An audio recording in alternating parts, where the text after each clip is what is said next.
Welcome, humans. I am ready for you. Welcome to Neuroemergent.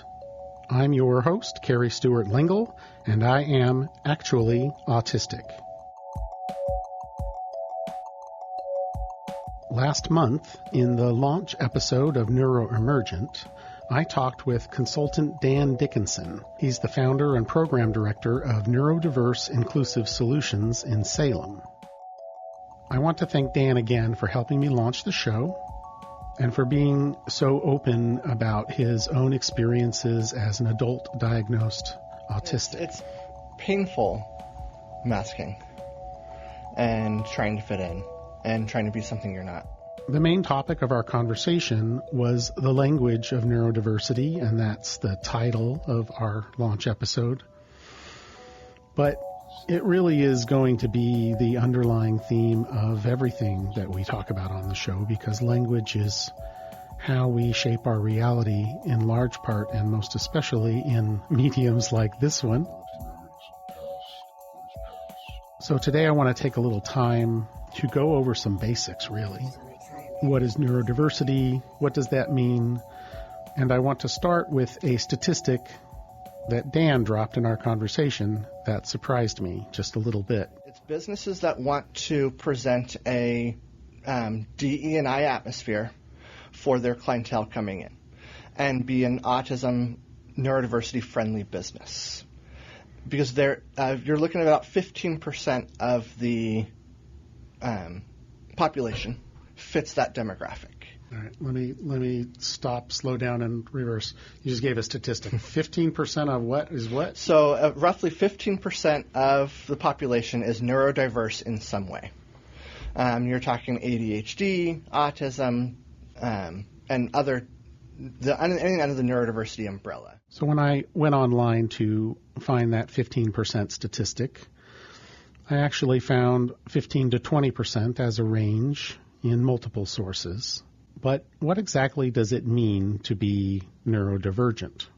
Who qualifies and who gets to say? I guess you would say that the neurodiversity movement is a subset or facet of the disability rights movement in general. The term neurodiversity recasts autism, ADHD, dyslexia, and other conditions as natural variations in human neurology, rather than, or not necessarily as, disorders and learning disabilities. In other words, the neurodiversity paradigm challenges the medical or pathological model, as well as the psychiatric profession's monopoly over the power of naming. Nobody owns the idea of neurodivergence or neurodiversity. Does Down syndrome, traumatic brain injury, or even gender dysphoria fall under the neurodiversity umbrella? It depends on who you ask. A narrower definition focuses on the quote-unquote spiky profiles associated with autism, ADHD, and what used to be called specific learning disabilities, dyslexia, dysgraphia, dyscalculia, and dyspraxia, also known as developmental coordination disorder or DCD. People with these formal diagnoses tend to have areas of great strength, neurologically or cognitively speaking, alongside the deficits that many struggle with. Sort of like superpowers and Achilles' heels. Dan draws a historical analogy between neurodivergence and left-handedness. If you were left-handed, you were pushed to not use your left hand. Right-handed was the way to be. During much of Western European history, left-handedness was literally demonized, and so the left-dominant minority was forced to conceal their unfortunate condition and try to pass as normal. Their struggle to negotiate the physical requirements of a right-handed world caused considerable stress and might easily be defined as a disability. In this example, however, it's the social context that turns a natural variance into disability. And under the neurodiversity paradigm, the same logic applies to autism and to the 4 Ds, previously known as specific learning disabilities, dyslexia, dysgraphia, etc. Now, I know this doesn't necessarily make for scintillating radio, but in the interest of really understanding things, I'm going to quote a 2020 journal article by Nancy Doyle of Birkbeck, University of London. Quote, "The evolutionary critique of neurodevelopmental disorders is that their perceived pathology is related to what we consider normal in modern times, as opposed to what is normal development within the human species. The conditions are named and identified according to their most prominent deficits, which are themselves contextualized within our normative educational social history. Dyslexia is discovered around the same time as literacy becomes mainstream through education. ADHD becomes more prevalent with the increasing sedentary lifestyles from the Industrial Revolution. Autism increases in line with modern frequency of social communication and sensory stimulation. And DCD, as our day-to-day need for motor control of complex tools and machinery, becomes embedded." Close quote. Now, there are broader, more inclusive definitions of neurodiversity, which I absolutely do not dismiss, but I will be focusing on the podcast on this narrower profile of conditions, in part because that, of course, is my own experience as an adult diagnosed autist, but also because these spiky profiles seem to be related. Not everyone with autism has co-occurring conditions, but most do. They may or may not be learning disabilities. They might be OCD or other conditions. Autism isn't just like a straight line of less or more autistic. It's sometimes known as like a spiky profile. So what does the spiky profile mean? The spiky profile really is referring to test scores of various cognitive and developmental abilities. A neurotypical profile is going to look more even. They might be higher or lower on a lot of these particular dimensions, but high scorers tend to score high across the board, and low scores tend to be across the board. People with autism and people with other related conditions tend to have lots of highs and lows on those scores. I think it was back in 21. They published the term profound autism for the first time. And when it was published, it said someone who's autistic with an intellectual disability. So the term profound autism is becoming more and more widespread after it was endorsed by an expert panel commissioned by a medical journal, The Lancet, in 2021. This expert commission announced or concluded that it was critical to introduce the term and make official in some way the term profound autism because it identified people who have high dependency needs and are likely to need support throughout their lives. These are kids who will never pay taxes. They'll never hold a job. They'll never play baseball. They'll never write a poem. They'll never go out on a date. So in just 4 years, this term has become more used, more officially used. Children with profound autism are the ones that Robert F. Kennedy Jr. described in not especially glowing, human-loving terms. But even without the dehumanizing rhetoric, the term profound autism is problematic because it implies that the high dependency needs of such individuals correlate with the degree of their autism. That higher support needs mean they are more severely autistic. But that is not true. To the contrary, their higher support needs are far more likely to reflect their co-occurring intellectual disability. The doctor will write a letter to the school. And in that letter to the school will say so-and-so has profound autism. They need 24-hour care. They need all these different things. The parent then reads that. And now they say, my kid has profound autism. According to the Kennedy Krieger Institute, quote, profound autism refers to a subset of individuals with autism spectrum disorder who have an intellectual disability with an intelligence quotient less than 50 and minimal to no language and require 24-hour supervision and assistance with activities of daily living." Close quote. Crucially, the intensity of characteristics required for an autism diagnosis, such as sensory sensitivities, restricted interests, and stimming, are irrelevant to whether someone's autism is deemed profound or not. How does that make sense? Being autistic and a low IQ doesn't mean you're more autistic. One unfortunate side effect of misleading linguistic shortcuts like profound autism is that autism and intellectual disability are now being conflated to the point where the word autistic has become a schoolyard insult. We limit vocabulary, and we take away words for something, and we don't replace them with something else. Society will. That's right. Autistic is the new R word. So we used to categorize special ed. The R word was somebody with an intellectual disability that wasn't otherwise explained, but it was somebody who had an intellectual disability, and typically someone with an IQ under 70 or under 50 or under 40 was the thresholds. And that was used, that word. But now we're not allowed to use that word, and there's no word to replace it. What I've actually found is in a junior high, high school, middle school, the term is autistic. They will mock someone and be like, "What, are you autistic or something?" It's exactly what I was getting toward, because you can change the language, but the stigma's still there, and so the stigma will attach itself to the supposedly unstigmatized language, and there's that's a constant process that's always happening. Let's see. I was 4 years old, and they tried to test my IQ. They showed me this picture of 3 oranges and a pear. They asked me, which one is different? It does not belong. They taught me different is wrong.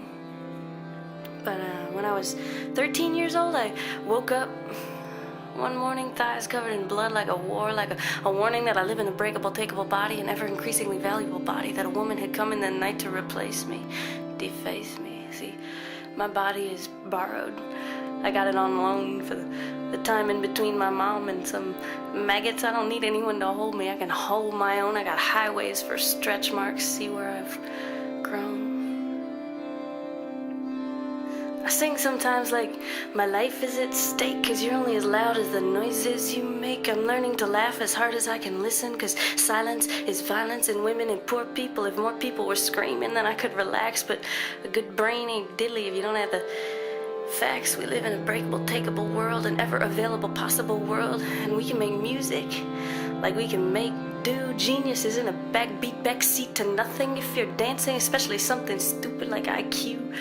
For every lie I unlearn, I learn something new. I sing sometimes for the war that I fight, 'cause every tool is a weapon if you hold it right.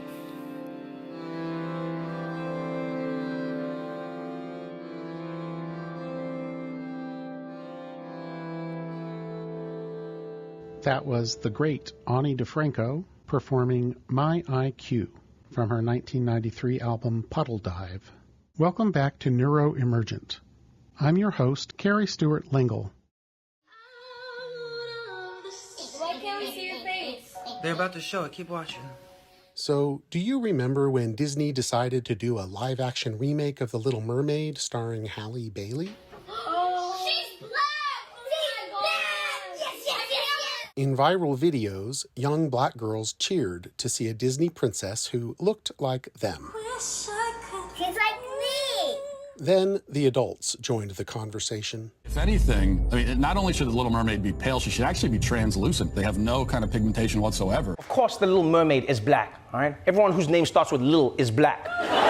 Lil Wayne, Lil Nas X, Lil Kim. You are pandering to black people. If we want to give the public representation, we can create another original black princess. Conservative podcaster Matt Walsh, Comedy Central's Trevor Noah, and rapper/YouTuber Long Beach Griffey were among those weighing in on the representation debate back in 2019. My name is Carrie Stewart Lingle. I'm an award-winning journalist and cultural critic, And I know what it's like to wait and wait and wait to see your story, your identity represented in arts and entertainment. No one else was in the room where it happened, the room where it happened, the room where it happened. If you love superhero movies, maybe Black Panther or Wonder Woman finally made you feel seen. He knows how the game is played, the art of the trade, how the sausage gets made. We just assume that it happens, but no one else is in the room where it happens. I worked as a professional theater critic for more than 10 years, but it wasn't until earlier this year that I really felt like I was seeing my story on stage, even though it was also the story of a Latina scientist who works in a zoo. I arranged the meeting, I arranged the menu, the venue, the seating. But no one else was in the room where it happened, the room where it happened, the room where it happened. No one else was in the room where it happened, the room where it happened, the room where it happened. No one really knows how the parties get to yes. The pieces that are sacrificed. Welcome back to Neuroemergent. I'm your host, Carrie Stewart Lingle. So, in a previous life, I was a theater critic, a professional theater critic. Now, that is an incomplete job description of what I did as a journalist in Arizona for 25 years. But when I moved back to my native state of Oregon last year, even though I was no longer professionally required to see theater, I definitely wanted to check out the cultural scene in Portland.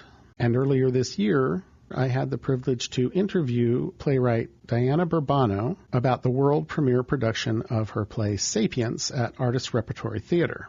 Diana was also diagnosed with autism as an adult, and this production was a pretty big deal for the neurodiverse community in the theater world, just as in Hollywood and in every other part of our culture. Representation has been a huge debate and focus for the past decade or two. And let's just say that up to now, the representation of neurodiversity in our popular culture has not been super accurate. Diana Burbano is a Colombian immigrant, best known for her play Ghosts of Bogota. And I'm going to play you some excerpts of our conversation about how autism and neurodiversity have been represented in the theater and pop culture. Let me tell you what I wish I'd known when I was young and dreamed of glory. You have no control. Who lives, who dies, who tells your story? President Jefferson. The closing number in Hamilton, Lin-Manuel Miranda's revolutionary Broadway musical, is Who Lives, Who Dies, Who Tells Your Story? But the real question he's asking of audiences and theater makers across America is who gets to tell whose story? That question is all the more urgent in 2025 for obvious, historic, unprecedented reasons. Diversity, equity, and inclusion may be dirty words at the Kennedy Center these days, but representation remains a central concern in the theater, which is, after all, an ancient representational art form. My name is Carrie Stewart Lingle. I'm a journalist and cultural critic. And 3 years ago, I was diagnosed with autism spectrum disorder and ADHD. I'm on a call today with playwright Diana Burbano, whose new play, Sapiens, puts neurodiversity in the literal spotlight. Welcome, Diana. Thank you, Carrie. Can you give us a brief preview? What will audiences see and hear? Well, Sapiens is the story simply of a primatologist and her orangutan. The story is about how we communicate, how people communicate with each other, and what different methods of communication work and don't work, and how not everybody communicates the same way. The primatologist is a person who, on the autism spectrum, who spent their entire life masking it and hiding the truth from other people. I'm very curious. The fact that the protagonist is on the autism spectrum, just from your script alone, I would call a spoiler. And yet you have chosen to include it in this interview like that. To me, that's a big moment in the play. But I'm curious about the choice to name or not to name Oh, that's really interesting. I never actually thought of about that. That would be a spoiler. I don't know, because to me it seems so. For me, as somebody who is like Elsa, who is on the autism spectrum, it seems so obvious. But maybe it isn't obvious, and maybe that's kind of the point. I kind of thought people would know. I had, and maybe that's kind of what the character. If the character doesn't know or doesn't perceive it, or if it was like my experience growing up, it's like, well, it's impossible. You're too smart. You're just lazy. You're distracted. You're not. You could do better. You can do much, much better. And so I think that leads you to believe that you just have problems. You're not. That there's something. What's wrong with you is your own. Bad habits and things like that. I really did read the script as intending for that to be a big reveal that surprises at least some of the audience members, at least those who aren't familiar with the neurodiversity dialogue, I guess. You make a very good point. I always assume people know more than I think that sometimes they do. I do, because especially about things that I'm sort of obsessed with. So, but it's interesting. What does the general public know, and how do they know it? No one really knows how the game is played, the art of the trade, how the sausage gets made. We just assume that it happens, but no one else is in the room where it happens. Was primatology an interest you brought to the project, or an interest that you researched specifically for the project? Oh, I researched it specifically for the project because I heard a story on NPR about a orangutan who was who was speaking to their keepers, and I thought that would make a really interesting story. This place started out in a writers group where we had a chance to interview experts, any experts that we were interested in, and I thought, well, I'm really interested in writing about autism, and I'm interested in writing about this orangutan. So let's get a primatologist in. And I got both my experts on the same day, and what you're supposed to do is interview them both. And they were so interested in each other, they ignored me and started talking about behaviors and started talking about all sorts of things. And I thought, God, that's fascinating. They're so interested in what each other has to say. And my primatologist was, again, one doesn't want to diagnose people, but I thought, oh, interesting. I did a lot of research about orangutans and a lot of research about how they're great mimics. They really want to be like human beings. They especially when they're kept and sort of isolated and away from other orangutans, they decide that humans are sort of their troop, and they do their best to mimic us. And so that also felt somehow right. Like when you're masking, what do? You mimic. You do your very best to try and figure out, well, what's normal, and how can I be as normal as possible so that people don't think I'm weird. Talk less. What? Smile more. Huh. Don't let them know what you're against or what you're for.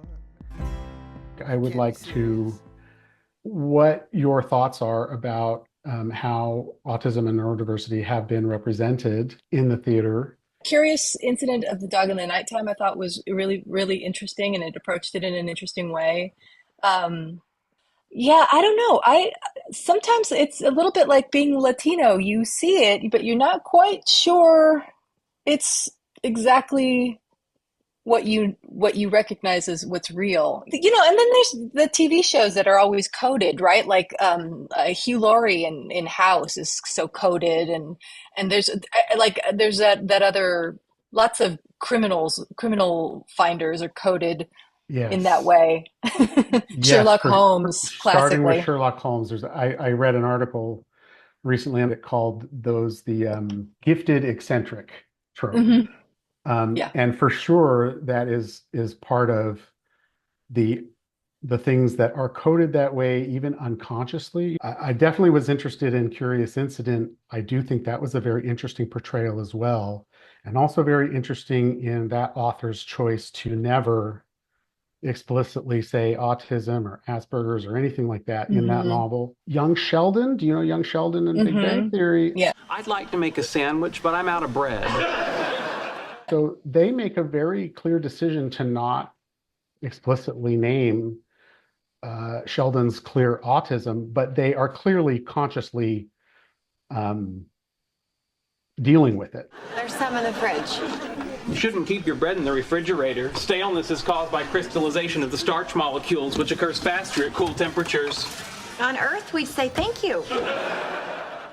Like there's this very particular decision to not name it in a lot of these things, and I'd like to know what you think about that. Mm-hmm.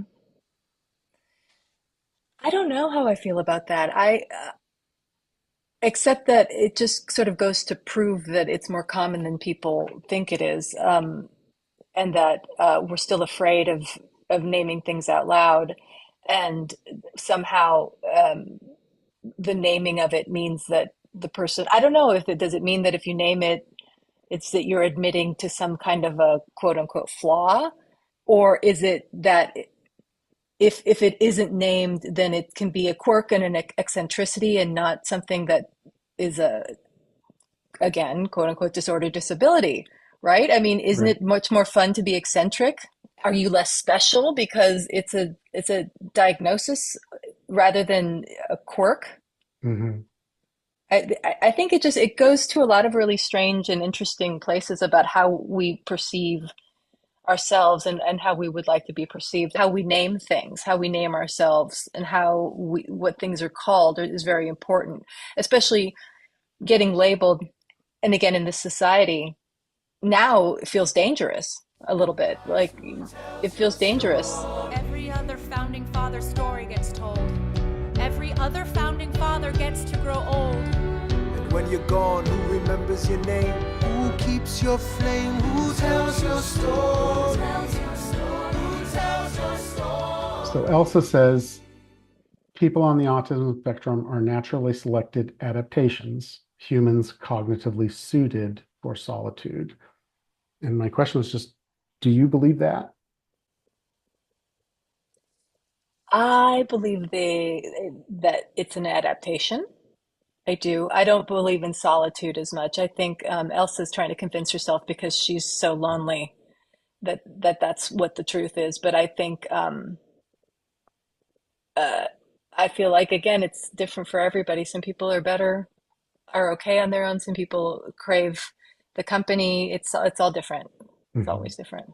As about 12 years old, there was a lot of going to psychiatrists and things like that to try to figure out what was wrong with me. I was not diagnosed then, but I was constantly put into therapy, and there was all sorts of speech therapies and all kinds of things to try and get me on track, but no formal diagnosis until I was quite a bit older, which is like within the last 10 years of both autism and ADHD. It helps to know, but it grieves me because I see how much it has helped my son to be diagnosed early. And I just wish I had some of that grace myself growing up, because I wasn't a straight A student. I couldn't concentrate in school. And I think I graduated in the lower fourth of my class. I mean, it was a disaster. I don't know if that grace would have been available to you then. When I was diagnosed at age 49, I thought that must be an incredibly rare thing. No, actually, there's more and more. Mm-hmm. I read recently, and I did not know this, that Steven Spielberg was diagnosed with dyslexia in his 60s. Oh, wow. Wow. So, I had no idea. My son is on the autism spectrum, and when he got his diagnosis, he was relieved. And he was like, okay, now I know. Now I got an idea what's happening. Now I know. And he was really like, and he was almost like, now I can tell my friends. Now we have a baseline. Whereas when I was growing up, it was such a thing you didn't talk about. It was so shameful. And it was, nobody believed that it was possible for me to be on the spectrum because I was not showing the signs that were so stereotypical, that were, Bruno Bettelheim's autism sort of prototype. It's not the same. And everybody, I think the thing people say is if you've met an autistic person, you've met one autistic person, and not everybody is going to be the same at all. So, well, in particular, because again, the spectrum itself is it didn't exist until 2013. Before that, you could not, it was written in that it was impossible to be both autistic and have ADHD. You could not have those two co-occurring conditions. And if you did, you would have been diagnosed with Asperger's syndrome. Right? And now Asperger's doesn't exist. And instead we have this other thing in the DSM-6, there will be some other different formulation that we'll all have to come to grips with in some way. No one really knows how the parties get to yes. The pieces that are sacrificed in every game of chess. We just assume that it happens, but no one else is in the room where it happens. I'm going to shift gears just slightly. I'm very curious about the casting questions. In particular about whether you think autistic characters should always be played by autistic actors. I mean, imagine the best case scenario for this play. It becomes a big hit. It starts getting produced by LORT theaters across the country. A lot of those theaters are not necessarily going to be able to find an autistic actor who particularly an autistic Latina actor who could do that role, right? How do you feel about neurotypical actors playing neurodiverse roles, given in 2025, given everything that we've led up to, not necessarily going all the way back to Rain Man? I'll say this: I've been an actor since I was a very young person, and just this year I'm going up to Seattle to play a Colombian person for the first time in my life. I used to joke, because I did musical theater, and this was before In the Heights was a big thing, that I did both of the Latino characters in musical theater, right? Like, I did them. Got it. That's it. So I've never played Colombian before. And I've spent a lot of time playing Mexican characters. I've played characters from, different countries, but never my own country. But because the paucity of parts is such that you feel like, yes, I can take this Mexican character because I'm close enough. And I think it's such a strange and weird place to be because there's not enough roles. And I feel like if there is an actor who self-identifies as being on the autism spectrum, who wants to come in and audition for the part and is Latina, then that role should be theirs. I don't know. I mean, I don't have a great answer for you. It is such a strange and weird thing, because representation, it sounds like such a highfalutin thing, but it's literally like there's just not enough roles. And there are actors in LORT theaters. There are lots of actors all over the place who have auditioned at LORT theaters, have gone to open calls, and have tried and tried and tried and have never been cast, and then have just given up. And I think when a theater says that they can't find a certain actor, then I think, well, why don't the actors trust you enough to come out? Especially with actors of color. Like, why don't they trust you enough to come out? What has happened to them in your theater that has caused them to go, nope, that's not a comfortable space for me? I think for actors of color, there's just an element of, can we please have something of our own? Can we please have something of our own? I don't want to do a Black Willy Loman. I want to write a character that is equal and as exciting. When my time is up, have I done enough? Will they tell your story? Welcome back to Neuroemergent. I'm your host, Carrie Stewart Lengel. We're listening to excerpts of my interview with playwright Diana Burbano from earlier this year. A Colombian immigrant best known for Ghosts of Bogota, she wrote Sapiens based in part on her own experience as an adult diagnosed autistic. Sapiens joins a small but growing collection of plays exploring neurodiversity, and an even smaller list of plays specifically written for autistic actors to perform. The Curious Incident of the Dog in the Nighttime, based on the best-selling novel by Mark Haddon, has been hugely important for representing autism in the theater, even though both Haddon and the adapting playwright, Simon Stevens, choose not to give the main character an official diagnosis. My name is Christopher John Francis Boone. I live at 36 Randolph Street, Swindon. I like maths, outer space, looking after Toby, and I see everything. I loved this play for a lot of reasons, but not because I saw myself in the character of Christopher. I knew the play was about autism, but at the time, I did not know that I was autistic. Definitely know this car. It's 1949 Buick Roadmaster, straight 8, Fireball 8, only 8,095 production models. I certainly didn't see myself in Rain Man, the 1988 film starring Dustin Hoffman and Tom Cruise. That movie was probably my first introduction to autism, or maybe it was an ABC after-school special. The point is, none of the depictions of autistic characters in mainstream media looked like me at all. I'm a weirdo. That's what everyone says. Sometimes I don't know what people mean when they say things. Things have changed a bit in recent years. Shows like Atypical on Netflix and The A Word from the BBC have done a lot to educate the public about autism. But they are definitely not the last word. Geek. Noun. An obsessive enthusiast. Tyrannosaurus Rex. And then there are the shows that deal with neurodiversity on the down low, like The Big Bang Theory and Geek Girl. My name is Harriet Manis, and I am a geek. Bill Prady, who co-created Big Bang with Chuck Lorre, is on the spectrum, and so is Holly Smale, who wrote the original Geek Girl novel. They're open about it in their real lives, but make a choice not to label their characters as autistic. This is a story for anyone who's ever wanted to fit in. Sometimes to change your life, you have to stand out. An artistic choice, and maybe a political one, too. Let's get back to my conversation with Sapiens playwright Diana Burbano. You talked about, a black actor might want a black Willy Loman. Well, black actors have many Willy Lomans, thanks to August Wilson.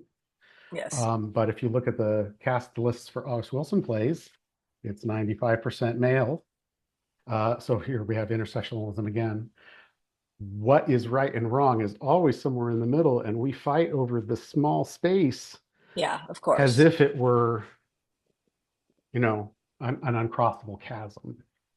So much of it comes from people who've been so wounded. I mean, there's nobody more wounded than an actor, and it's vicious out there to put your body up in front, and you are your product, and then you get rejected, and you don't know why you get rejected, and then you see who gets cast, and you said, oh, they wanted this and they didn't want that.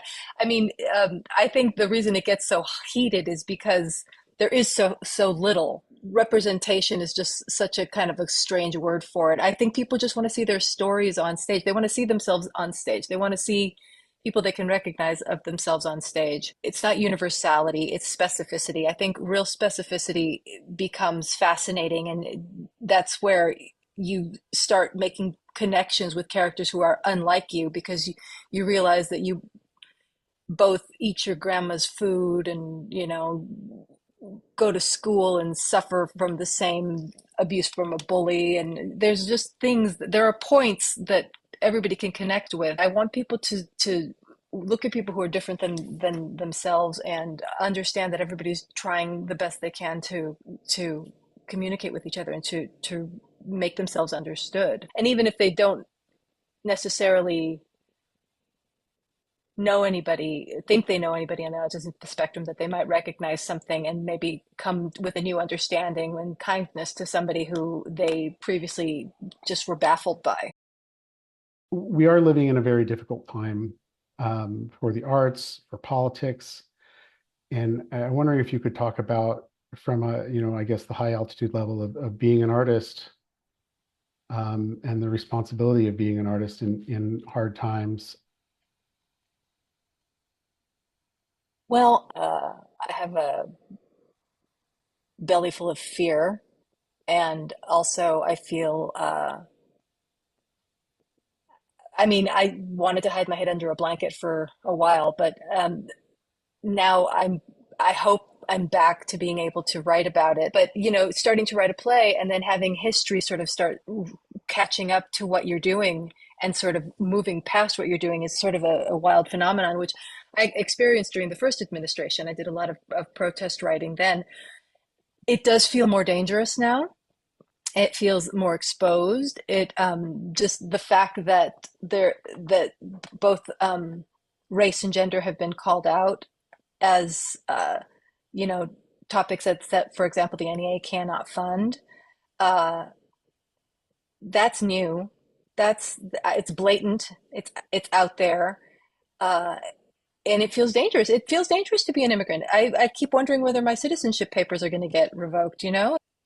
But on the other hand, I'm angry, and all I have is my pen, and that's what I'm going to use. And I'm going to.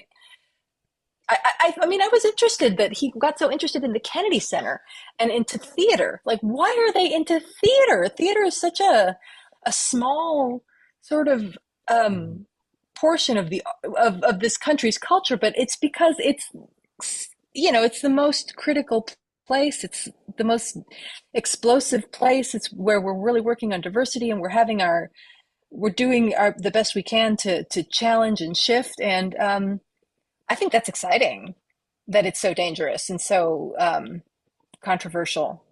I mean, if a little play about a sparkly shark can freak them out so much that they get rid of the entire, board of directors at the Kennedy Center, well, what hell? Why not? I said this in a video I did a couple of years ago. Never doubt the power of art to change the world, because if art had no power, the powerful wouldn't need to censor it. Right. And they always do and try. Like, that's, yes, to control the power of naming. And I think that's one of the reasons someone like Chuck Lorre might not want to name autism in young Sheldon is if you name that thing, you're also bringing along all the baggage. Mm-hmm. And specifically, you're bringing along DSM-5 specifically, right? Like you are. And I did it in my introduction. I was diagnosed with autism spectrum disorder. But what autism spectrum disorder is, that's contested territory, right? Mm-hmm. Yeah, sure. It is always this war of words, Yeah. Am I disabled? Am I neurodivergent? Can I be both? Should I be both? Those are not easy questions to answer. And I guess, they shouldn't be. Right. They shouldn't be. Two Virginians and an immigrant walk into a room diametrically opposed foes. Thank you so much for your time. Break legs, and hopefully we'll talk again. Great. Thank you, Carrie. I appreciate it. Thank you. Bye-bye. Bye. System he can shape however he wants. The Virginians emerge with the nation's capital. And here's the pièce de résistance. No one else was in the room where it happened, the room where it happened, the room where it happened. No one else was in the room where it happened, the room where it happened, the room where it happened. No one really knows how the game is played, the art of the trade. You have been listening to Neuroemergent, the podcast about neurodiversity in the Pacific Northwest and beyond. This podcast is brought to you by Lonesome George Productions, in partnership with KBOO Community Radio in Portland and KMUZ Community Radio in Salem. Our theme music was composed by Doug Lingle, and I'm your host, Carrie Stewart Lingle.